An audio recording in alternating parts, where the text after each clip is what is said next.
Hi കൂട്ടുകാർ, അസ്സലാമു അലൈക്കും വറഹ്മത്തുള്ളാഹി തആല വബറകാതുഹു.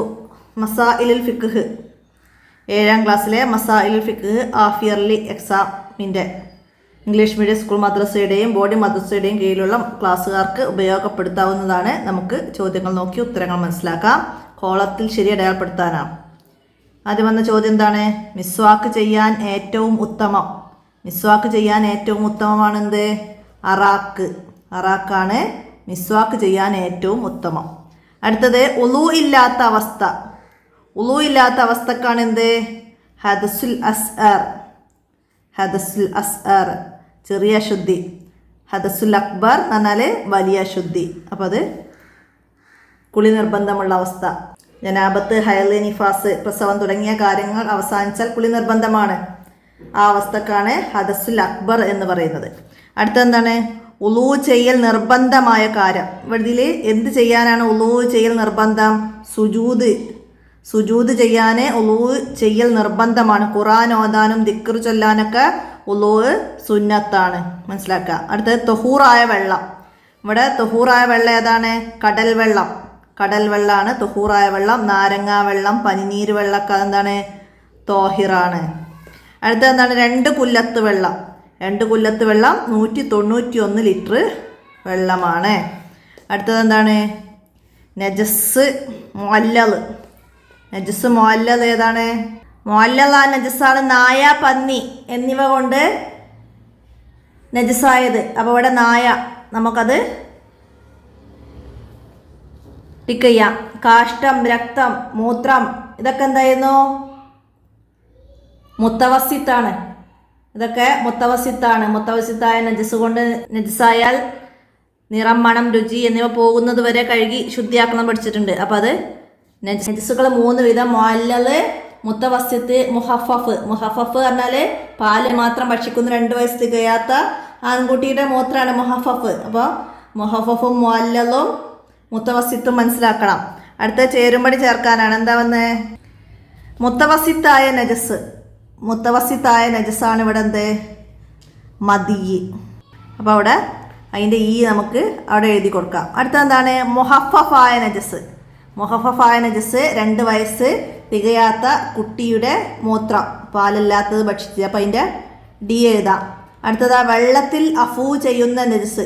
വെള്ളത്തിൽ അഫൂവ് ചെയ്യുന്നതാണെന്ത്? ചെള്ളിൻ്റെ ശവം, ഒലിക്കുന്ന രക്തമില്ലാത്ത കൊതുക്, ഇങ്ങനത്തെ ഒക്കെ ജീവികളുടെ ശവം, അത് വെള്ളത്തിൽ അഫൂവുണ്ട്. അപ്പം അതിൻ്റെ ബി എഴുതാം. അടുത്തതാ ഭക്ഷണത്തിൽ അഫൂവ് ചെയ്യുന്ന നജസ്. ഭക്ഷണത്തിൽ അഫൂവ് ചെയ്യുന്നത് മാംസത്തിൽ ശേഷിക്കുന്ന രക്തം, ചെറു മത്സ്യങ്ങളുടെ വയറ്റിലെ മാലിന്യം, ചില പഴങ്ങളിലെ പുഴു, അതൊക്കെ എന്താണ്? ഭക്ഷണത്തിൽ അഫൂവുണ്ട്. അപ്പം അതിൻ്റെ എ നമുക്ക് അവിടെ എഴുതാം. അടുത്തെന്താണ്? നിസ്കാരത്തിൽ അഫൂവ് ചെയ്യുന്ന നജസ് എന്താണ്? മുറിവുകളിലെ രക്തം, സ്വന്തം മുറിവുകളിലെ രക്തം നിസ്കാരത്തിൽ അഫൂവുണ്ട്. അപ്പം അതിൻ്റെ സി നമുക്ക് എഴുതാം. അപ്പോൾ അവിടെ നമ്മൾ വെള്ളത്തിലും ഭക്ഷണത്തിലും നിസ്കാരത്തിലുള്ള അഫൂവുകളൊക്കെ നമ്മൾ പാഠപത്തിൽ വേറെയും ഓപ്ഷനുകൾ പഠിച്ചിട്ടുണ്ട്. അപ്പോൾ അതൊക്കെ മനസ്സിലാക്കാം. ഇനി പൂരിപ്പിക്കാനാണ്. മിസ്വാക്ക് ചെയ്യൽ വായയുടെ ശുദ്ധീകരണവും ഡാഷ് നേടിത്തരുന്ന കാര്യവുമാണ്. നമ്മൾ 1ാമത്തെ പാഠത്തിൽ തന്നെ പഠിച്ചിട്ടുണ്ട്. മിസ്വാക്ക് ചെയ്യൽ വായയുടെ ശുദ്ധീകരണവും റബ്ബിൻ്റെ തൃപ്തി നേടിത്തരുന്ന കാര്യവുമാണ്. മിസ്വാക്ക് ചെയ്യൽ വായയുടെ ശുദ്ധീകരണവും റബ്ബിൻ്റെ തൃപ്തി നേടിത്തരുന്ന കാര്യവുമാണ്. അടുത്തതാ നിഫാസ് കാലങ്ങളിലെ നിസ്കാരവും നോമ്പും ഹറാമാണ്. നിഫാസ് കാലങ്ങളിലെ നിസ്കാരവും നോമ്പും, നിസ്കാരം, നോമ്പ് എന്നിവ ഹറാമാണ്. നിഫാസ് കാലങ്ങളിൽ നിസ്കാരം, തവാഫ്, സുജൂദ്, മുസഫ് തൊടുക, എടുക്കുക, ഖുർആൻ ഓതുക, മസ്ജിദിൽ താമസിക്കുക തുടങ്ങിയ കാര്യങ്ങൾ ഹറാമാണെന്ന് പഠിച്ചിട്ടുണ്ട്. അപ്പോൾ അവിടെ നിഫാസ് കാലങ്ങളിൽ നിസ്കാരം, നോമ്പ്, തവാഫ്, സുജൂദ്, മുസഫ് തൊടൽ അതൊക്കെ ഹറാമാണ്. അത് എഴുതി കൊടുക്കാം. അടുത്തെന്താണ്? തൊലി ഡാഷ് വസ്ത്രം കൊണ്ടാണ് ഔറത്ത് മറക്കേണ്ടത്. എന്താണ്? തൊലി നിറം കാണാത്ത വസ്ത്രം കൊണ്ടാണ് ഔറത്ത് മറക്കേണ്ടത്. തൊലി നിറം കാണാത്ത വസ്ത്രം കൊണ്ടാണ് ഔറത്ത് മറക്കേണ്ടത്. അടുത്തതാ ഫിത്ന ഭയക്കുന്ന സാഹചര്യത്തിൽ സ്ത്രീ പുറത്തു പോകൽ ഹറാമാണ്. ഫിത്ന ഭയക്കുന്ന സാഹചര്യത്തിൽ സ്ത്രീ പുറത്തു പോകൽ ഹറാമാണ്. ഇതാ അടുത്ത എന്താണ്? ഹലാലായ യാത്രയിലെ ഡേഷിൽ കിബിലക്ക് മുന്നിടേണ്ടതില്ല. എന്താണ്? ഹലാലായ യാത്രയിലെ സുന്നത്ത് നിസ്കാരത്തിൽ, ഹലാലായ യാത്രയിലെ സുന്നത്ത് നിസ്കാരത്തിൽ കിബിലക്ക് മുന്നിടേണ്ടതില്ല. അടുത്തത് എന്താണ്? ഫർലായ ശുദ്ധീകരണത്തിന് ഉപയോഗിച്ച വെള്ളമാണ് മുസ്തഅ്മലായ വെള്ളം. ഫർലായ ശുദ്ധീകരണത്തിന് ഉപയോഗിച്ച വെള്ളമാണ് മുസ്തഅ്മലായ വെള്ളം. ഇനി ഒറ്റവാക്കിൽ ഉത്തരം എഴുതാനാണ്. എന്താണ്? 2 ഹൈലുകൾക്കിടയിലെ ചുരുങ്ങിയ ശുദ്ധി സമയം എത്ര? 15 ദിവസം. 2 ഹൈലുകൾക്കിടയിലെ ചുരുങ്ങിയ ശുദ്ധി സമയം 15 ദിവസം. ഹൈല് നിലച്ചതിന് ശേഷം കുളിക്കുന്നതിന് മുമ്പ് നോമ്പ് നോൽക്കുന്നതിൻ്റെ വിധി എന്ത്? ഹൈല് നിലച്ചതിന് ശേഷം കുളിക്കുന്നതിന് മുമ്പ് നോമ്പ് നോൽക്കൽ അത് അനുവദനീയമാണ്, ഹലാലാണ് എന്ന് നമുക്ക് എഴുതാം. ഹൈല് നിലച്ചതിന് ശേഷം കുളിക്കുന്നതിന് മുമ്പ് നോമ്പ് നോൽക്കൽ അനുവദനീയമാണ്. അടുത്തത് എന്താണ്? ആവശ്യമില്ലാതെ സ്വന്തം ഔറത്ത് നോക്കുന്നതിൻ്റെ വിധി എന്ത്? ആവശ്യമില്ലാതെ സ്വന്തം ഔറത്ത് നോക്കൽ കറാഹത്താണ്. ആവശ്യമില്ലാതെ സ്വന്തം ഔറത്തിലേക്ക് നോക്കൽ കറാഹത്താണ്. ഇരുന്ന് നിസ്കരിക്കുന്നവൻ എന്തുകൊണ്ടാണ് കിബിലക്ക് മുന്നിടേണ്ടത്? നിന്നും ഇരുന്ന് നിസ്കരിക്കുന്നവർ നെഞ്ഞുകൊണ്ടാണ് കിബിലയിലേക്ക് മുന്നിടേണ്ടത്. അടുത്തത് നോമ്പുള്ളവൻ ഉച്ചയ്ക്ക് ശേഷം മിസ്വാക്ക് ചെയ്യുന്നതിൻ്റെ വിധി എന്ത്? എന്താണ്? നോമ്പുള്ളവൻ ഉച്ചയ്ക്ക് ശേഷം മിസ്വാക്ക് ചെയ്യൽ കറാഹത്താണ്. നോമ്പുള്ളവൻ ഉച്ചയ്ക്ക് ശേഷം മിസ്വാക്ക് ചെയ്യൽ കറാഹത്താണ്. അടുത്തതാ മുത്തലക്കായ വെള്ളത്തിൻ്റെ മറ്റൊരു പേരെഴുതുക. മുത്തലക്കായ വെള്ളത്തിൻ്റെ മറ്റൊരു പേരെന്ത്?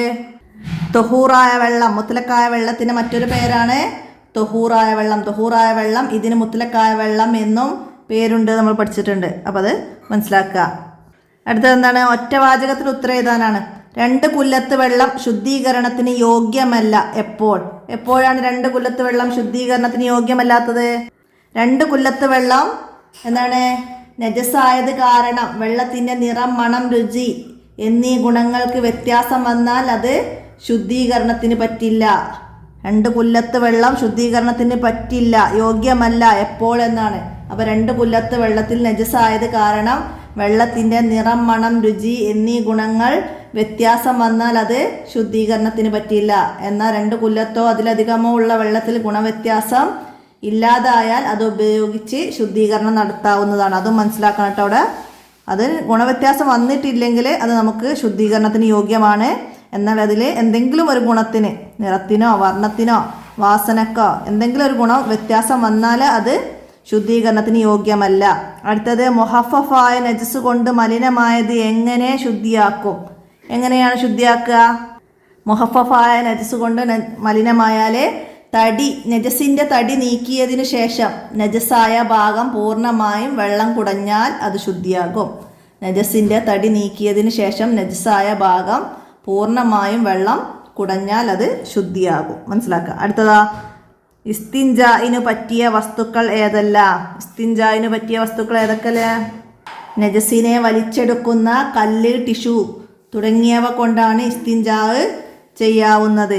നജസിനെ വലിച്ചെടുക്കുന്ന കല്ല്, ടിഷ്യൂ തുടങ്ങിയത് കൊണ്ടാണ് ഇസ്തിൻജാ ചെയ്യുന്നത്. ഭക്ഷണ പദാർത്ഥങ്ങൾ കൊണ്ട് ഇസ്തിൻജാ ചെയ്യൽ ഹറാമാണ്. അപ്പോൾ അത് മനസ്സിലാക്കുക.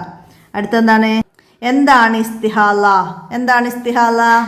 ഹൈലിൻ്റെയും നിഫാസിൻ്റെയും അല്ലാത്ത സമയങ്ങളിൽ വരുന്ന രക്തമാണ് ഇസ്തിഹാല. ഹൈലിൻ്റെയും നിഫാസിൻ്റെയും അല്ലാത്ത സമയങ്ങളിൽ വരുന്ന രക്തമാണ് ഇസ്തിഹാല. അടുത്തതാ 2 കുല്ലത്തിൽ താഴെയുള്ള വെള്ളം മുസ്തഅ്മലാവുകയില്ല. എപ്പോൾ? എപ്പോഴാണ് മുസ്തഅ്മലാവാത്തത്? 2 കുല്ലത്തിൽ താഴെയുള്ള വെള്ളം. 2 കുല്ലത്തിൽ താഴെയുള്ള വെള്ളത്തിൽ നിന്നും എഴുത്തിറാഫിൻ്റെ നിയ്യത്ത് ചെയ്ത് കൈകൊണ്ട് കോരിയെടുത്താൽ അത് മുസ്തഅ്മലാവുകയില്ല.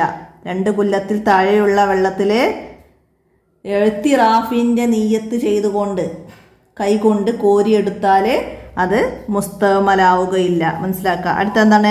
കുറഞ്ഞ വെള്ളം കൊണ്ട് മുത്തനജ്ജിസ് എങ്ങനെ ശുദ്ധീകരിക്കും? കുറഞ്ഞ വെള്ളം കൊണ്ട് മുത്തനജ്ജിസ് എങ്ങനെയാണ് ശുദ്ധീകരിക്കുക? മുത്തനജ്ജസ് കുറഞ്ഞ വെള്ളത്തിൽ ഇട്ടു കഴുകിയാൽ ശുദ്ധിയാവുകയില്ല. നജസായ ഭാഗത്ത് വെള്ളം ഒഴുക്കിയാണ് അത് ശുദ്ധീകരിക്കേണ്ടത്. മുത്തനജ്ജിസ് കുറഞ്ഞ വെള്ളത്തിൽ ഇട്ടു കഴുകിയാൽ ശുദ്ധിയാവുകയില്ല. നജസായ ഭാഗത്ത് വെള്ളം ഒഴുക്കിയാണ് അത് ശുദ്ധീകരിക്കേണ്ടത്. അടുത്ത എന്താണ്? നിസ്കാരത്തിൽ സ്ത്രീയുടെ ഔറത്ത്. നിസ്കാരത്തിൽ സ്ത്രീയുടെ ഔറത്ത് എന്താണ്? നിസ്കാരത്തിൽ സ്ത്രീയുടെ ഔറത്ത് മുൻകൈയും മുഖവുമല്ലാത്ത മുഴുവനും ശരീരഭാഗങ്ങളും ഔറത്താണ്. നിസ്കാരത്തിൽ മുഖവും മുൻകൈയും ഒഴിച്ച് മുഴുവൻ ശരീരഭാഗങ്ങളും സ്ത്രീയുടെ ഔറത്താണ്. അടുത്തെന്താണ്? ചില കാര്യങ്ങൾ ചെയ്യാൻ വേണ്ടി കുളിക്കൽ സുന്നത്താണ്. അവയിൽ നിന്ന് 4 എണ്ണം എഴുതുക. നമ്മൾ കുറച്ച് കാര്യങ്ങൾ പറഞ്ഞിട്ടുണ്ട്. അവയിൽ നിന്ന് 4 എണ്ണം എഴുതുക. ചില കാര്യങ്ങൾ ചെയ്യാൻ വേണ്ടി, ചില കാര്യങ്ങൾക്ക് ശേഷം കുളിക്കൽ സുന്നത്തുള്ളതുണ്ട്, ചില കാര്യങ്ങൾക്ക് മുമ്പ് ഉളൂ സുന്നത്തുള്ളുണ്ട്, ചില കാര്യങ്ങൾക്ക് ശേഷം ഉളൂ സുന്നത്തുള്ളുണ്ട്. ഒക്കെ നമ്മൾ പഠിച്ചിട്ടുണ്ട്. അപ്പോൾ അതുപോലെ അത് മാറി വരാം. അപ്പോൾ അത് മനസ്സിലാക്കുക. ജുമുഅ നിസ്കാരം, പെരുന്നാൾ നിസ്കാരം, എത്തിക്കാഫ്, അദാന്, മക്ക മദീന ഹറമുകളിൽ പ്രവേശിക്കുക, മസ്ജിദിൽ പ്രവേശിക്കുക, നല്ല സദസ്സുകളിൽ പങ്കെടുക്കുക തുടങ്ങിയ കാര്യങ്ങൾക്ക് ചെയ്യാൻ വേണ്ടി കുളിക്കൽ സുന്നത്തുണ്ട്. അപ്പോൾ അതിൽ നിന്ന് 4 എണ്ണം എഴുതാനാണ്. ശേഷം കുളിക്കേണ്ടത് ജനാബത്ത്, ഹൈള്, നിഫാസ്, പ്രസവം തുടങ്ങിയ കാര്യങ്ങൾ അവസാനിച്ചാൽ കുളിക്കൽ നിർബന്ധമാണ്. അത് നമ്മൾ പഠിച്ചിട്ടുണ്ട്. അതുപോലെ തന്നെ ഖുർആൻ പാരായണം ചെയ്യുക, അറിവ് പഠിക്കുക, മസ്ജിദിൽ പ്രവേശിക്കുക, ഖബർ സിയാറത്ത് ചെയ്യുക, അദാന്, ഇക്കാമത്ത് തുടങ്ങിയവ നിർവഹിക്കുക, ഉറങ്ങാൻ തുടങ്ങിയ കാര്യങ്ങൾക്ക് മുമ്പ് ഉളൂ ചെയ്യണം. അപ്പോൾ അതൊക്കെ മനസ്സിലാക്കുക. ഇനി നമുക്ക് അവിടെ 5 വരി കുറയാതെ ഉപന്യസിക്കാൻ വന്നത് ശരീരശുദ്ധി, അതിനെക്കുറിച്ചിട്ടാണ്. അത് നമ്മളെ 1-ാമത്തെ പാഠത്തെ ആസ്പദമാക്കിയിട്ട് എഴുതണം. ഉളൂവും കുളിയും ആന്തരികവും ബാഹ്യവുമായ ശരീര ശുദ്ധീകരണമാണ്. ഹൃദയശുദ്ധി, വചനശുദ്ധി, കർമ്മശുദ്ധി, പരിസരശുദ്ധി, സാമ്പത്തിക ശുദ്ധി, ശരീരശുദ്ധി എന്നിങ്ങനെ ശുദ്ധികൾ പലതരമുണ്ട്. ശരീരത്തെയും വസ്ത്രത്തെയും നജസിൽ നിന്നും മാലിന്യത്തിൽ നിന്നും സൂക്ഷിക്കണം. മിസ്വാക്ക് ചെയ്യണം. ഉളൂ, കുളി, ഇസ്തിൻജാ തുടങ്ങിയവ ശരീര ശുദ്ധീകരണത്തിൻ്റെ ഭാഗമാണ്. നബി സല്ലല്ലാഹു അലൈഹി വസല്ലം പറഞ്ഞിട്ടുണ്ട്. അപ്പോൾ അത് ശരീര ശുദ്ധീകരണത്തിൻ്റെ കാര്യങ്ങൾ ആ ഭാഗമൊക്കെ നോക്കിയതാ. അതുപോലെ മിസ്വാക്ക് ചെയ്യൽ ശരീര ശുദ്ധീകരണത്തിൽ പെട്ടതാണ്. മിസ്വാക്ക് ചെയ്യൽ ശരീര ശുദ്ധീകരണത്തിൽ പെട്ടതാണ്. അപ്പോൾ അവിടെ അത്രയും നമുക്കവിടെ എഴുതാം. മിസ്വാക്ക് ചെയ്യുന്നതും കൂടി ചേർത്ത് എഴുതാം. അറാക്ക് കമ്പാണ് മിസ്വാക്ക് ചെയ്യാൻ ഏറ്റവും ഉത്തമം. അപ്പോൾ ഇവിടെ അത് മനസ്സിലാക്കാം. അതുപോലെ നമുക്ക് മിസ്വാക്ക് ചെയ്യലിനെ കുറിച്ചിട്ടും ആ പാഠത്തിന് ആസ്പദമാക്കിയിട്ട് എഴുതാൻ വന്നാൽ നമുക്ക് എഴുതാൻ കഴിയണം. നമ്മളതിൽ പഠിച്ചിട്ടുണ്ട്. അത് മനസ്സിലാക്കുക. ഇനി നജസ്സുകളാണ്. നജസ്സുകളെ കുറിച്ചിട്ടാണ് നമുക്ക് എഴുതേണ്ടത്. നജസ്സുകൾ 3 വിധം: മുഅല്ലല്, മുത്തവസിത്ത്, മുഹഫഫ്. അത് നമ്മൾ നേരത്തെ പറഞ്ഞു നിങ്ങളെ 3-ാമത്തെ പാഠത്തിൽ. അപ്പോൾ അത് ആ പാഠത്തിൽ ആസ്പദമാക്കിയിട്ട് 3 നജസ്സുകളും എഴുതുക. എങ്ങനെയാണ് ശുദ്ധിയാക്കേണ്ടത് എന്നതൊക്കെ അതിന് മനസ്സിലാക്കിയിട്ട് എഴുതുക. നമുക്ക് 6 പാഠങ്ങൾ ഉൾക്കൊണ്ട ഒരു ചോദ്യപേപ്പറാണിത്. അപ്പോൾ ഓരോ പാഠത്തെയും ആസ്പദമാക്കിയിട്ട് 5 വരി കുറയാതെ മനസ്സിലാക്കി എഴുതാൻ കഴിയണം. തൊഹൂറായ വെള്ളത്തെക്കുറിച്ചിട്ട് 2-ാമത്തെ പാഠത്തെ ആസ്പദമാക്കിയിട്ട് മനസ്സിലാക്കി പഠിക്കുക. പിന്നെ 4-ാമത്തെ പാഠത്തിൽ ഹൈളും നിഫാസും അതിനെക്കുറിച്ചിട്ട് എഴുതുക. പിന്നെ 5-ാമത്തെ പാഠത്തിൽ ഔറത്ത് മറക്കുന്നതിനെ കുറിച്ചിട്ട് അത് നമുക്ക് എഴുതാൻ കഴിയണം. അതുപോലെ പിന്നെ കിബിലയിലേക്ക് മുന്നിടൽ അതിനെക്കുറിച്ചിട്ടാണ് 5-ാമത്തെ പാഠത്തിൽ നമുക്ക് വരുന്നത്. അപ്പോൾ അതും ആ പാഠത്തെ ആസ്പദമാക്കിയിട്ട് എഴുതാൻ കഴിയണം. അപ്പോൾ എല്ലാവരും മനസ്സിലാക്കി പഠിക്കുക, ഉപകാരപ്പെടുത്തുക. വീഡിയോ കൂട്ടുകാർക്കൊക്കെ ഷെയർ ചെയ്ത് കൊടുക്കുക. പറയുന്നതൊക്കെ തെറ്റിപ്പോകുന്നതൊക്കെ ഉണ്ടെങ്കിൽ കമൻ്റായിട്ട് അറിയിക്കുക. അസ്സലാമു അലൈക്കും വറഹ്മത്തുള്ളാഹി വബറകാതുഹു.